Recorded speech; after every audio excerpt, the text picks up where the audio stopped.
Le programme du développement à la base de 145 territoires intéresse plus d'un Congolais.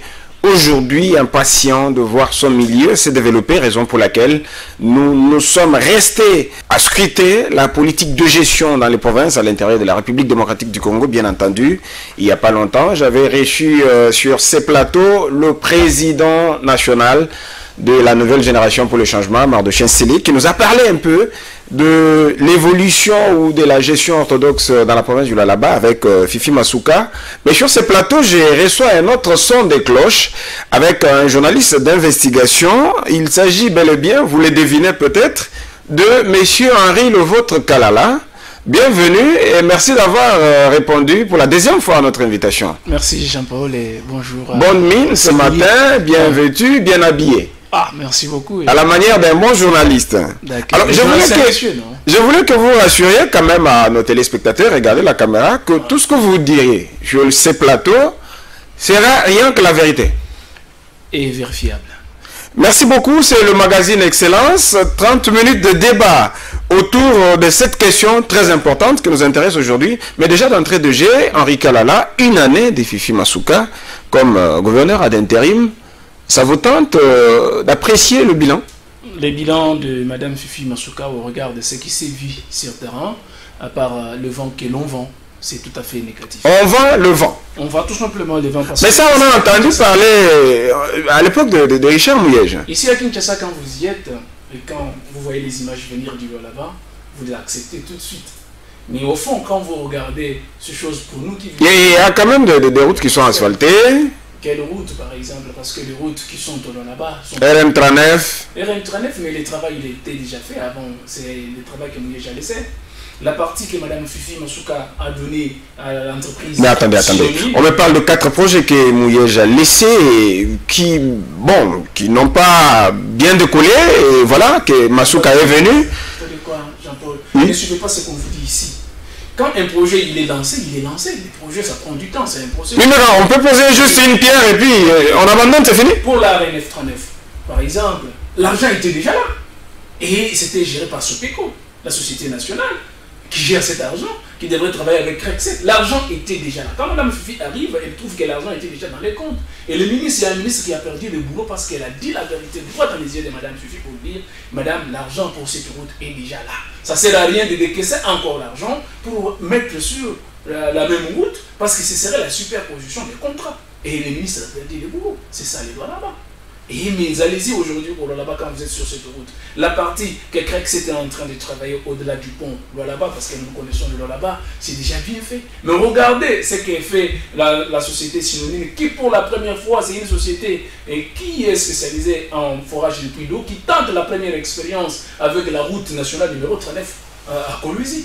Donc c'est une société qui fore de l'eau et qui vous fait de l'eau depuis d'eau, mais qui va tenter la première expérience, s'il vous plaît, mais ça sera au Lualaba. Et quel est le travail qui est fait? Parce que moi je viens de Lualaba et rien n'est fait sur le terrain. Mais les communicateurs de Mme Fifi, par manque, je ne sais pas, de professionnalisme, je ne sais pas, par manque de la bonne volonté de dire les choses exactement, ils vont aller prendre les photos de là où ce travail. Là, c'est que oui, j'avais travaillé, avait laissé les contrats qui terminent là-bas. Et bien, ils vont prendre cette image-là de Grexet pour que c'est la partie qui est synonyme. Monsieur Henri Kalala, je voulais qu'on analyse froidement cette question. Est-ce que, comme un peu pour le chef de l'État, est-ce que Mme Fifi Masuka n'est pas animée de bonnes intentions et que le problème de personnes, de collaborateurs se pose? Si c'était cela le cas, les partis politiques du chef de l'État ne se plaindraient pas au Lualaba. Oh. Vous êtes au courant? L'UDPS L'UDPS au Lualaba est muselé. L'UDPS au Lualaba, c'est... Muselé? L'UDPS? L'UDPS qui est le parti politique au président de la République démocratique du Congo, Félix Tshisekedi, a même fait une déclaration. Comment ça, Mme Fifi Masuka peut prendre des risques de museler le parti présidentiel? Mais c'est elle qui l'ont dit, Jean-Paul Lugier. C'est elle qui porte la vision de Félix là-bas, hein? Mais qui ne porte pas son parti. À en croire l'UDPS elle-même, qui ne porte pas son parti. Ils ont fait une déclaration. Dans cette déclaration, ils demandent même les départs. Qui a fait la déclaration? L'UDPS, non? Les partis chez le président de la République démocratique du Congo demandent à partir du Lualaba que Félix Tshisekedi Antoine puisse faire partir Madame Fifi. Non mais attendez, il y a beaucoup de partis, UDPS, il y a UDPS Tshisekedi. De quel UDPS vous parlez? J'ai parlé de UDPS Tshisekedi. Les partis au pouvoir. Les partis au pouvoir. Qui veut du départ de Fifi Masuka? Mais je vous dis, ils ont fait une déclaration, Jean-Paul. Je peux vous la lire si vous voulez bien. Ils ont fait une déclaration. Dans cette déclaration, les amis de l'UDPS demandent que le président de la République démocratique du Congo trouve des solutions en faisant partie de Fifi Masuka. Et c'était membre du cabinet du président de la République. Ils ont dit. Mais ils ont des contrats dans cette partie de la province du Lualaba. Alors, vous savez, oui. par exemple, Lualaba Construction, c'est pour M. Lani Banza, là-bas. Et l'UDPS connaît. Mais c'est quoi le mal? Mais parce qu'ils se font de l'argent alors que sur le terrain, il n'y a rien. Est-ce que ça n'apporte pas de l'emploi aux riverains sur place? Ça apporte l'emploi à qui? À ceux qui sont proches de Mme Fifi. C'est pas pour rien que d'autres tribus aujourd'hui, au Lualaba, Jean-Paul, sont mécontents. Aujourd'hui, ne soyez pas surpris qu'un jour, dans cette province-là, que les tribus n'arrivent pas à se parler, que les gens n'arrivent pas à se côtoyer. Parce que je vous dis, à part le petit cercle de Mme Fifi Masuka, les autres... Un peu comme ce qu'on parlait à propos de Mouyej. Mais à l'époque de Mouyej, je ne suis pas son avocat, très certainement, mais je sais qu'il Oui, vous êtes journaliste. Il y avait quand même des mélanges. Je vous ai demandé d'analyser froidement la question. Oui. Je sais qu'à l'époque de Mouyej, il y avait quand même la représentation. Beaucoup de rondes au gouvernement. Il y avait des Chokwe, il y avait des Ndembo. Des rondes. Parce que Mme Fifi elle-même n'est pas ronde. Elle est Ndembo, non? Elle a travaillé avec Richard Miege-Manguez-Mons. Il y en a beaucoup qui sont dans cette province-là, qui n'étaient pas de Ronde, mais qui travaillaient, exactement. Et même ceux qui venaient dans d'autres provinces, des autres provinces. Et puisque vous parlez de Richard Miege, qu'est-ce qui fait qu'il reste toujours en dehors de la province? Ça fait maintenant une année. Hein? Après une année exactement que Richard n'est pas là. Et il est toujours gouverneur. Il a peur de la justice, peut-être? Ça, il ne faut pas le dire tout à fait comme ça. C'est un problème politique. Regarde Richard Miege-Manguez-Mons à l'extérieur. Non, mais non, on sait que jusqu'ici, c'est l'IGF qui a présenté ses rapports l'impliquant dans des présumés détournements. Mais est-ce que les rapports ont été amenés à la justice? Pas encore. Et Richard n'a aucun... Aussi faudra-t-il qu'il soit présent pour répondre? Est-ce que pour devant son juge naturel? Est-ce que pour que l'on amène quelqu'un devant la justice, il faudrait nécessairement qu'il soit là? Non. On peut vous juger, par contre, c'est par votre absence, on va vous juger. Les droits n'attendent pas, la justice n'attend pas quelqu'un. Vous n'avez pas vu qu'on juge même des morts. Alors, de toi et moi, comment vous jugez aujourd'hui la décision prise par le ministre de l'Intérieur, Daniel Assello, interdisant au gouverneur ad intérim de ne pas prendre des initiatives à nommer ou à remanier le gouvernement? Je pense que le ministre a compris. Est-ce que c'est une mesure salutaire? Oui, surtout pour les lois là-bas. Pourquoi je dis surtout pour les lois là-bas? Parce que dans cette province... Est-ce que vous ne trouvez pas que ceux-là, l'entourage de Mouyej, continue à être comme, comment dire, le caillou dans la chaussure de Fifi Masuka? Mais c'est quoi l'entourage de Mouyej? Parce que Fifi était dans l'entourage de Mouyej. Tout ce monde-là ont travaillé ensemble, non? Ils ont travaillé ensemble. Et Fifi et tous ceux qui les reprochent, ils ont travaillé ensemble, ils étaient toujours aux côtés de Mouyej, non? Madame Fifi était le vice. Était vice de Richard Miege-Manguez-Mons. Elle était commissaire avec des pour raison d'efficacité, elle peut avoir de choix sur des personnes compétentes. Mais est-ce que ça lui revient des droits? C'est là la question. Et le ministre a compris que ça ne revient pas des droits. Les tests de la République démocratique, même dans la note circulaire dont vous évoquez ici, sont clairs. Le ministre en a rappelé aux vice-gouverneurs qui sont par défaite gouverneurs intérimaires. Mais dans cette province-là, pourquoi je dis que c'est une mesure salutaire pour les lois là-bas? Quand vous êtes vice-gouverneur et gouverneur à l'intérim par les faits, ça ne veut pas dire que vous avez les mains libres à tout faire. Vous ne pouvez pas prendre les grandes décisions. Vous ne pouvez pas engager la province dans des grandes dépenses. Et c'est fait. Au là-bas, quand Mme Fifi est restée, nous avions vu l'Assemblée provinciale que je ne sais pas, a perdu des touches pour le moment, ou je ne sais pas comment ça se passe, pour que Mme Fifi arrive à faire des dépenses, des grandes dépenses dans cette société et dans cette province, il fallait que l'Assemblée provinciale autorise par une note que Mme Fifi engage la province dans certaines dépenses. Et c'est ce qui ne se fait pas? Et c'est ce qui se faisait avant. Et actuellement, on voit que tout va de soi et l'Assemblée n'a pas un œil regardant là-dessus. Mais qu'est-ce que je disais? Pourquoi je disais que la mesure prise par le ministre de l'Intérieur, qui est un chevron, il a compris que cette mesure était importante, surtout pour les lois-bas. Pourquoi je dis surtout pour les lois-bas? Parce que c'est là où je vis et je comprends les choses, comment ça évolue. Quand Mme Fifi arrive, elle met de côté certains ministres, très importants et intelligents, qui aujourd'hui a une année, pour les raisons qu'elle-même a et connaît, elle pense que ces ministres-là les combattent. Elle pense que les ministres-là les combattent. Alors que les ministres n'ont donné. J'ai évoqué par exemple le cas des ministres des Infra qui dit à Madame Fifi, sur ce contrat, quand vous voulez donner ce marché à une autre société, il y a déjà l'argent dans les comptes. Là, vous parlez avec le ministre des Infrastructures. Vous ne pouvez pas engager les réponses. Il a été suspendu pour ça. Il a été suspendu pour ça. Et Madame a tout de suite pensé que le ministre ne facilitait pas ça à Madame de faire le travail. Alors qu'il y avait l'argent qui détenait sur cette route-là. C'est une route d'intérêt national surtout. Ça, c'est que le ministre. Et l'argent, oui. Mais vous pouvez lire dans les notes suspendant les ministres. Ça y est, nous avons, en tant que journalistes, parlé avec les ministres. Nous connaissons. Parce que ça ne demande pas les yeux de la tête pour interroger. Parlons d'abord un peu, puisque vous avez évoqué tout à l'heure là. Mais laissez-moi terminer, Jean-Paul. Quand je disais que la mesure était solitaire, signée par les VPM, ça aide à cette population-là d'éviter les chaos. Pourquoi je dis les chaos? Vous êtes là-bas aujourd'hui, il y a près de 48 familles qui ont connu un problème depuis que Madame Fifi est aux affaires.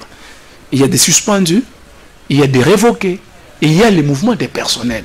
C'est-à-dire, vous pouvez être dans une direction, vous pouvez être dans un ministère, vous avez votre note, vous avez un arrêté du gouverneur de province, vous nommez à être un tel, on va par une notification simple, vous enlever de là pour vous donner un autre poste. Vous voyez? Pour raison d'efficacité. Mais quelle raison d'efficacité? Il n'y a qu'un acte qui doit annuler un acte, c'est-à-dire un arrêté pour un arrêté, pas un arrêté pour une notification, et c'est là sans jugement. Alors, quand vous voulez en venir, qu'est-ce que vous insinuez? Ce sont des fautes. Des règlements de compte, peut-être? Oui, mais si ce n'est pas les règlements de compte, pourquoi commettre ces fautes-là? Parce que ce sont des fautes administratives, ce sont des erreurs graves dans l'administration. Il n'y a pas de conseillers être nommé. Mais il y a des conseillers, mais est-ce que les conseillers font exactement leur travail? Il n'y a pas longtemps que nous crions qu'autour de Madame Fifi, il y a des choses qui se font et il n'est pas bien entouré. Très mal entouré. On n'avait qu'à lire même certaines déclarations, on n'avait qu'à lire même certaines décisions. Il y a même des mots qui n'existent pas, qui se font glisser dans des décisions que Madame Fifi signe. Comme quel mot? Comme quel mot? Je lis pas plus tard qu'hier une accusée de réception adressée au ministre Lutongo, Luyeye, où il y a un mot tardivité. Et Madame a signé. C'est pourquoi je dis qu'on fait signer à l'autorité des choses qui ne sont pas correctes. C'est l'académie. C'est un problème de l'entourage. Moi, je ne peux pas. Moi, gouverneur des provinces, et je signe ça. Vous êtes dans mon cabinet, mais demain matin, vous êtes tous partis.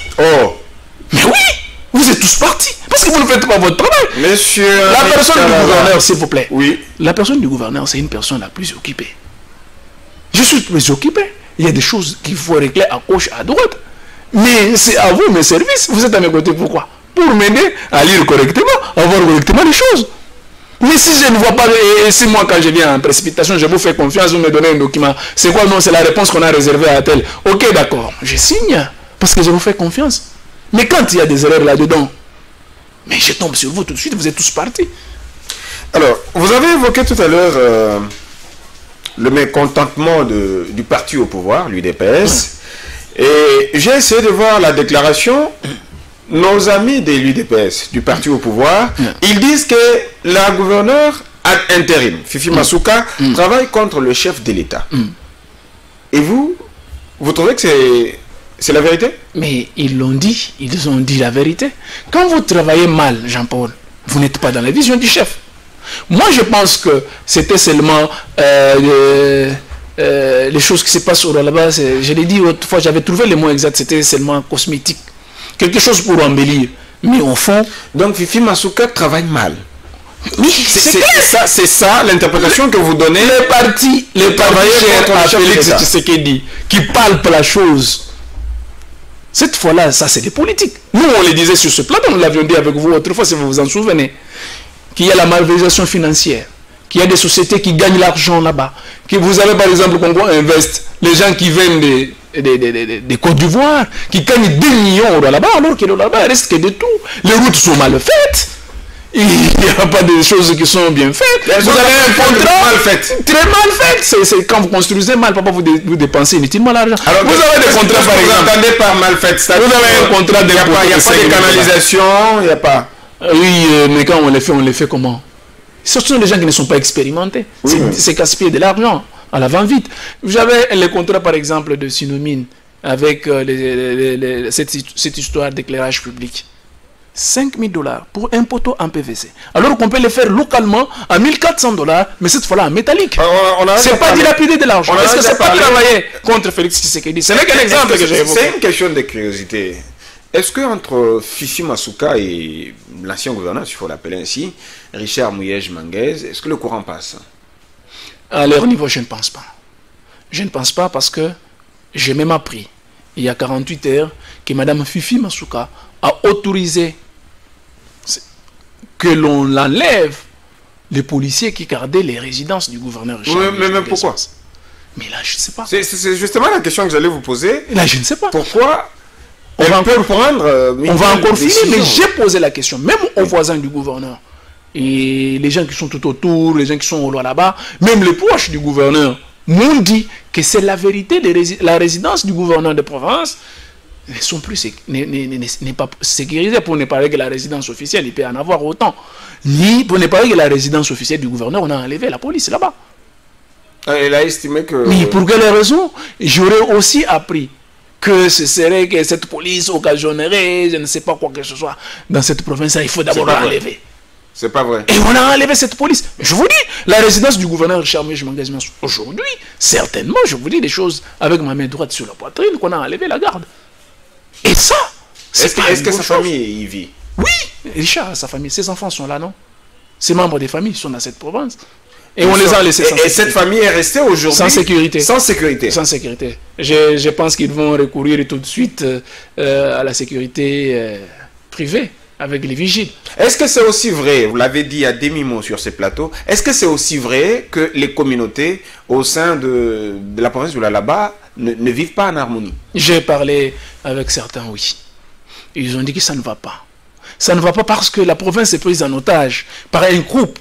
Donc tout ce que nous apprenons aujourd'hui des Fifi qui pacifient, qui a pacifié, et que tout le monde vit là-bas en harmonie. Si Jean-Paul, les Kassaïens peuvent être là, qui font même des déclarations à distance. Si c'était seulement vrai, on resterait seul à dire que Fifi travaille mal. La Fédération de l'IDPS Kolwezi Lualaba 1 informe au président de la République que Madame vice-gouverneur Fifi Masuka Saïni s'investit activement dans la déstabilisation de l'IDPS au Lualaba par la manipulation de certains membres du parti dans l'objectif principal d'empêcher le parti aux législatives nationales et provinciales de 2023 au profit de son parti politique FIDEC. Informe au président de la République que la politique de division des communautés prônée par Madame le vice-gouverneur Fifi Masuka Saïni contribue à la dégradation sociale dans notre province. Il est impérieux que vous vous investissiez pour mettre fin à la descente aux enfers du Lualaba en y restaurant un nouvel leadership rassembleur qui va s'investir en matérialisation de votre vision, le peuple d'abord, en vue d'espérer un bon score aux échéances électorales de 2023. Mais aujourd'hui, quand vous avez les partis politiques, même les partis politiques du chef de l'État en train de crier, c'est que la chose va très mal. Vous dites de tout. Un parti politique au pouvoir qui se plaint de son propre pouvoir, ils ne sont pas associés, ils ne sont associés à rien dans cette province-là. Ils disent que ça ne va pas. Ils demandent au chef de l'État aujourd'hui, ils crient. Donc aux affaires là, il n'y a pas de... Pas les membres de l'UDPS. À part que Mme Fifi a réussi au moins à monter ses partis. Pourquoi je dis ça? Il y a eu, aujourd'hui quand vous allez au là-bas, il y a les membres de l'UDPS qui soutiennent Fifi. C'est-à-dire, c'est qu'on paye pour venir faire des déclarations. Ça, moi, je l'ai vu quand j'étais au là-bas. Oui, je vis les membres de l'UDPS, certains ont été payés pour faire des déclarations. Le parti est dirigé par M. Saïza. Saïza Nef. Alors, lui au moins soutient? Non, mais lui, il est de ceux qui ont fait la déclaration pour dire que les choses vont mal. Oh! Mais c'est lui, le fédéral. Il est en déplacement, mais quand vous lisez la déclaration, il a même appelé de là où il est, par son fils qui est resté dans la province. Ils ont dit que les choses vont très très mal. Alors, au regard de tous ces faits, de tout ce que vous me donnez comme réalité dans la province du Lualaba, que dites-vous de tous ces sondages qui placent Fifi Masuka au-dessus de tous les gouverneurs, comme ce fut le cas avec Moïse Katumbi à l'époque de Joseph Kabila? Sous le régime de Joseph Kabila, on disait de lui que c'est le meilleur gouverneur de tous les gouverneurs. La gestion orthodoxe. Oui. C'est ça qu'on vous fait croire. C'est tout simplement ça. Mais moi, je parle des sondages. Au fond, il y a des sondages qui ont donné Fifi Masuka. Mais ce sont que des humains. Si vous êtes corrompu, vous êtes corrompu. Il y a des gens sans valeur dans ce pays, non? Il y a des gens sans valeur, Jean-Paul. Si vous avez des valeurs, vous ne pouvez pas accepter ce genre de choses. Nous avons les budgets rectificatifs là-bas. Parce que nous voudrions parler des faits. Quand vous regardez ces budgets, ce n'est que des chiffres sur papier. Mais allez-y demander aux gens qui travaillent dans des recettes, dans des régies financières. Il n'y a rien. Il n'y a rien, ils crient. C'est pas pour rien que l'IDPS vous dit oh là-bas que ça ne va pas, les choses vont mal, que le président regarde la situation de près. Qu'on arrive à mettre fin à tel les membres, les proches du gouverneur et du président qui donnent des voix là-bas et qui dérangent le bon fonctionnement de la province. C'est vrai, Jean-Paul, ces choses-là sont vraies. L'IDPS les dit, non? Vous connaissez bien l'IDPS, vous pouvez avoir des proches à l'IDPS, mais posez la question. Vous me faites un peu peur. Je ne vous fais pas peur, c'est la situation. Alors je suis tenté de vous poser cette question. Avec tout ça, en dépit de toutes ces vérités, quelles sont les chances que vous accordez aujourd'hui au programme de Félix Tshisekedi, puisque c'est un programme qui va vraiment déterminer son élection en 2023, quelles sont les chances que vous donnez à ce programme de 145 territoires dans la province là-bas? Pas de chance. Puisque j'étais avec Mardouche. Pas de chance. Il a dit que Fifi avait même anticipé, hein. Avait même anticipé. Pour arriver même dans nos villages, là, s'il vous plaît. Pour arriver dans des chefferies, tout ça, il n'y a pas de route. Vous avez déjà emprunté la route pour aller à Djidolo. J'ai des images, Jean-Paul, je vais vous donner. Il n'y a pas de route, il n'y a pas de voie d'accès. Vous allez faire ce programme comment? C'est pourquoi je vous dis que c'est au départ. Félix Tshisekedi, je l'avais dit ici et je continue à le dire. Si la situation perdure là-bas tel que... Programme de 145 territoires. C'est déjà un échec pour commencer. Et même le président de la République démocratique du Congo, Félix Tshisekedi, n'a pas une bonne presse. Là-bas. Parce que tout ce que ça ne réussira pas là-bas. Ça ne réussira pas. Je donne même ma main à couper. Ça ne réussira pas. Parce que même déjà, à l'heure où nous parlons, Félix n'est pas bien coté dans cette province. Tout ce qui est fait. Non, mais on a vu Fifi s'amasser de la population qui va même la chercher. Vous êtes journaliste. Il l'accompagne lorsqu'elle quitte sa résidence pour aller au bureau de travail. Jean-Paul, vous êtes journaliste. Oui. Ça s'est fait comme ça. Ou quelqu'un se réveille ce matin et un motard qui doit rouler la moto d'autrui sans pour autant avoir les versements qui doit aller dans une manifestation. Parce que le soir, il doit faire l'aéroport, non? C'est spontané. Mais on a vu les faits. On parle sur base de faits. Mon cher, c'est passé dans les médias. Hein? Vous êtes journaliste, nous couvrons des foules. Nous savons quand est-ce que c'est spontané, quand est-ce que c'est préparé. Est-ce qu'on n'a pas vu les motards recevoir de 20 000 francs dans cette manifestation? Nous en avons vu, non? De 20 000 francs. De 20 000 francs par motard. Est-ce qu'on n'a pas vu les gens attendre les transports? Avec peut-être que nous avons vu. 20 000 par chacun. Mais l'argent de là-bas, c'est quoi par exemple 1 million? Parce que nous voyons les gens signer les directeurs de cabinet de Madame Fifi et l'assistant principal John Toka, il y a une facture où il a signé $1 million à quelqu'un qu'il a perçu. C'est pas l'argent qui est entré dans la banque.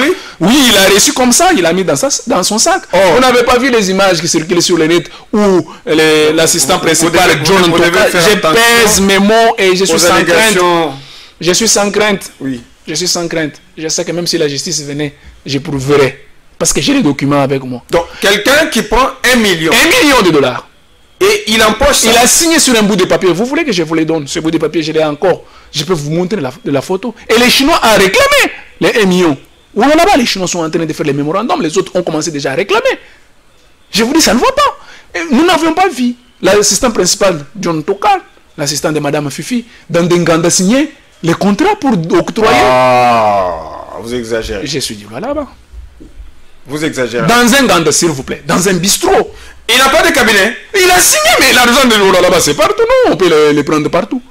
Et il y a à côté, vous allez voir les photos, je vais vous on va en parler prochainement. Il y a une grosse mallette comme ça où on met de l'argent. L'occasion vous est donnée ici de dire un mot de la fin. En tout cas, ça fait mal au cœur. Laissez-moi dire que le président de la République démocratique du Congo, Félix Tshisekedi, n'aura pas assez. Vous adressez à lui, regardez la caméra.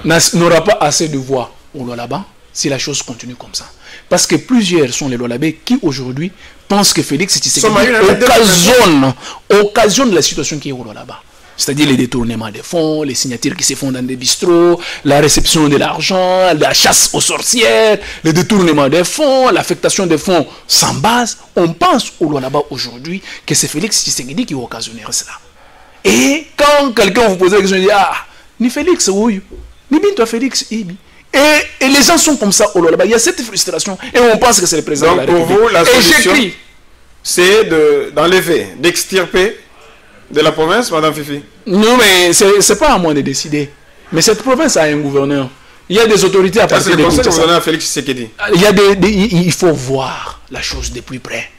Que le président prenne des mesures. Sinon pas, les 2 ans qui nous restent, si rien n'est fait, Félix ne récoltera pas grand-chose. Parce que la presse pour lui, là-bas, c'est une mauvaise presse. Ça sera fini pour vous, du moins pour aujourd'hui. Henri Kalala, encore une fois, merci d'avoir répondu à notre invitation. Merci Jean-Paul. J'ai seulement crainte de la sécurité sociale là-bas. J'ai crainte que les choses deviennent de plus en plus pires pour cette province. Il faudrait que les décideurs à partir de Kinshasa, qu'ils prennent la chose en urgence. Vous êtes bien suivi. Pour que la situation là-bas change. Sinon pas, on est mal barré. Merci à vous, chers téléspectateurs, de nous avoir suivis pendant 30 minutes d'échange avec mon confrère Henri Kalala, Henri Levautre Kalala, qui est journaliste d'investigation et qui intervenait en rapport avec la gestion de la province du Lualaba. Vous avez tous suivi et moi, j'ai hâte de vous retrouver pour le prochain numéro du magazine Excellence, très prochainement. Portez-vous bien chez vous.